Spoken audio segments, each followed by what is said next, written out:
Tia Selminha, o que é democracia? Quando você pensa em democracia, o que vem na sua cabeça? Mais do que um conceito, democracia tem a ver com uma vivência coletiva, onde todos igualmente têm direitos e deveres e tomam parte nas decisões para o bem coletivo através de forma direta ou de seus representantes. Eu sou a Tia Selminha da Semente do Futuro. Fica comigo e vamos saber um pouco mais sobre democracia, até para você não ficar perdido por aí.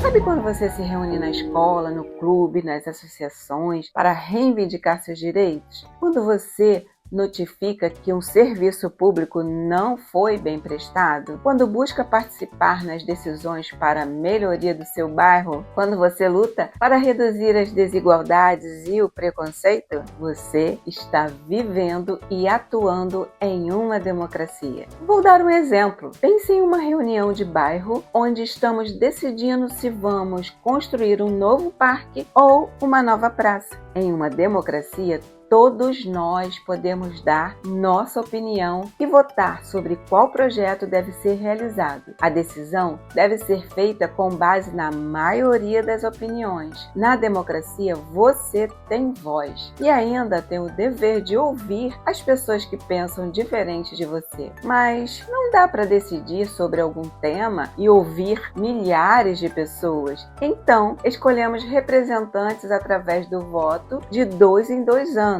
Para escolher os nossos parlamentares e governantes. Assim, em seu nome, eles tomam as decisões e elaboram e aprovam as leis. Abraham Lincoln, que foi presidente dos Estados Unidos, tem uma célebre frase que define democracia. Ele disse que é o governo do povo, pelo povo e para o povo. Então, na democracia, é o povo quem toma as decisões políticas por meio de seus representantes. Quem manda é o povo e este é soberano. Mas o que significa o termo democracia? Este é um modelo político definido desde a antiga Grécia como governo do povo ou governo popular, em contraposição a outras formas de governo que também remontam à Idade Antiga, como aristocracia, governo feito por uma classe superior, um grupo seleto. Esse poder era passado de pai para filho, ou seja, de forma hereditária.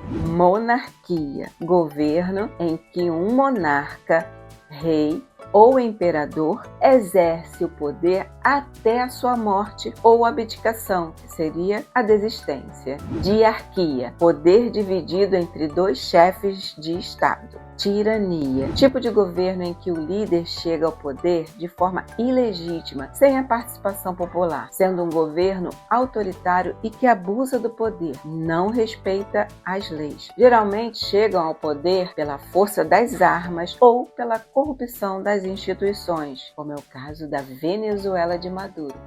A tirania é o oposto da democracia. Temos também a oligarquia, em que grupos econômicos ou sociais, para atender a interesses próprios, tomam o poder. Entretanto, quando pensamos em democracia em um mundo contemporâneo, algumas nuances devem ser feitas. Já sabemos que a palavra democracia nasceu na Grécia, especificamente na cidade-estado de Atenas, no período clássico. Dividindo a palavra, temos radicais: demo, que quer dizer povo, e cracia, que quer dizer poder. Mas, na época, nem todos os cidadãos poderiam exercê-la. Era um privilégio de poucos. Homens comuns, mulheres e escravos não tinham esse direito. A democracia já nasceu incompleta e ela vai se transformando com o tempo.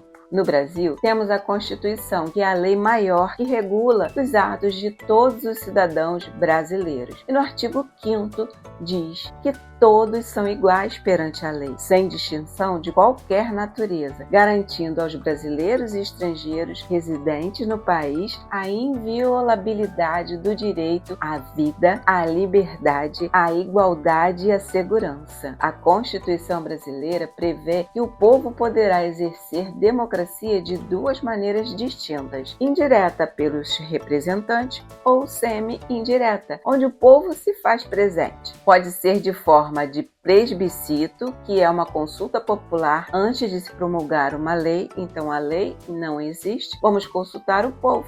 No Brasil foi consultado em 1993 se o Brasil continuaria a ser república ou monarquia parlamentar. Essa consulta ocorreu e o povo decidiu pelo modelo republicano. No referendo, há a votação sobre a continuidade ou não de uma lei já existente. A lei já existe, como foi em 2005, no Estatuto do Desarmamento, onde 63% da população decidiu sobre a manutenção da venda das armas. Ainda na democracia indireta, há a iniciativa popular, onde o povo se reúne e, através de um abaixo-assinado, que eles entregam a um parlamentar que vai analisar se é constitucional ou não e transforma a ação popular, a iniciativa popular, em lei. A democracia tem como princípios fundamentais a liberdade do indivíduo perante os representantes do poder político, especialmente em face do Estado, liberdade de opinião e de expressão da vontade política, multiplicidade ideológica, liberdade de imprensa, acesso à informação, igualdade dos direitos e oportunidades favoráveis para que o povo e os partidos se pronunciem sobre todas as decisões de interesse geral, alternância do poder conforme os interesses dos cidadãos.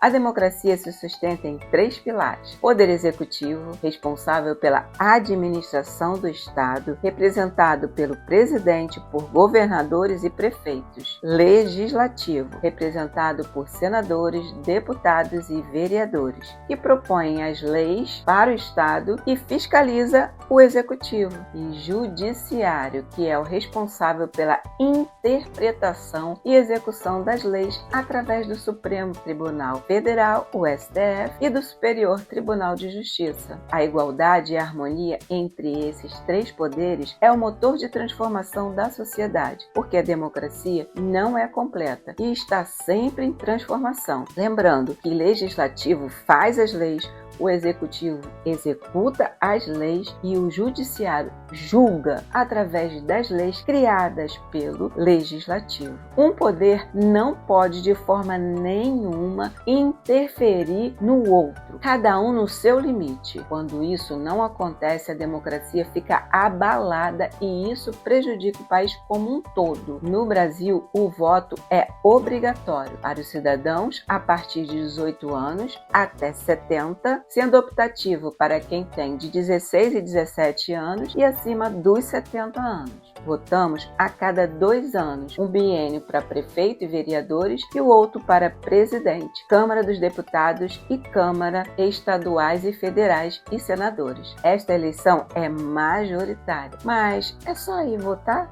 e pronto? Não, senhor. Não, senhora. Você tem que cobrar aos seus candidatos se ele está atuando conforme o que ele disse durante a campanha. No site Transparência, você sabe o que ele tem feito, como está seu trabalho e tudo mais. Com as redes sociais, dá para acompanhar tudo de pertinho. Não deixe o seu candidato sozinho. Lembre-se que ele está representando você. Enfim, a democracia, além de um regime de governo, também é um modo de vida, uma forma de estar em sociedade, valores fundantes, direitos civis, liberdade de ir e vir, liberdade de expressão, ou seja, você pode falar, opinar, criticar as instituições e não será tolhido nesse ato. Liberdade de associação e de imprensa, isso faz com que o indivíduo tenha o direito à autodeterminação. Mas o que seria isso? Votar e ser votado, ter voz em decisões de interesse coletivo, contar com a presunção de inocência e ter acesso a um julgamento justo com um processo legal dentro do rito. Como vimos, uma sociedade democrática faz igualdade política entre as pessoas com interesses e objetivos diferentes. A grande força da cidadania é a franquia da democracia e ela permite que esse regime haja com maior número de pessoas, não permitindo distinções e preconceitos de religião, de geração, de classe social, de raça, de gênero e sexualidade. Enfim, até que encontre em outro regime, eu opto pela democracia, justamente porque é um regime que contempla a mudança, completa a sua incompletude e assim pode ser cada vez melhor. Eu gosto de viver em democracia e é preciso saber do que se está falando quando se fala em democracia. Cobre por educação política nas escolas, porque assim se aprende a entender para fazer boas escolhas desde cedo. A educação é a chave para a mudança que desejamos ver no mundo. Aprender a ser um cidadão protagonista e não apenas um espectador, um assistente ou um mero objeto do catador de voto. Participar com a noção de que o voto é uma arma na intervenção do país pela força da consciência e para a atuação para o bem coletivo. Então, isso é democracia. O resto é demagogia.